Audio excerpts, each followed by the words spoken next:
আমাদের আনন্দের সময়। তো আমরা আবার নতুন করে দেয়ালগুলোকে রং করে নিজেদের যে আনন্দ সেটা ফুটিয়ে তোলার চেষ্টা করেছি, প্লাস লেখার মাধ্যমে আমরা বোঝানোর চেষ্টা করেছি যে আমাদের মধ্যে কি চলছে অ্যান্ড আমরা ফিউচার জেনারেশন কি চাচ্ছি।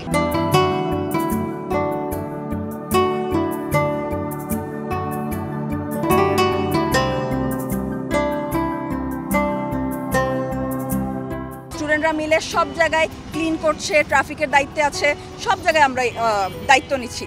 সো আমরা দায়িত্ব নিয়েছি আমাদের এই ড্যামেজ ওয়ালগুলোকে রঙিন করে ফুটিয়ে তুলতে, অ্যান্ড ওইটার মধ্যে আমরা যে ট্যাগগুলো করেছি প্লাস আমরা যে নতুন একটা বাংলাদেশ গড়ার স্বপ্ন দেখছি সেগুলোই ফুটিয়ে তোলার চেষ্টা করেছি। আমাদের এখানে বিভিন্ন ইউনিভার্সিটির স্টুডেন্টরা সবাই মিলে এগিয়ে এসেছে অ্যান্ড সবাই খুবই সাপোর্টিভ। প্রত্যেকের মাথায় এক একটা প্ল্যান। আপনারা যদি এই পুরা ইয়াটা দেখেন, এক একটা ওয়ালে এক এক রকম রঙিন করে ফেলেছে।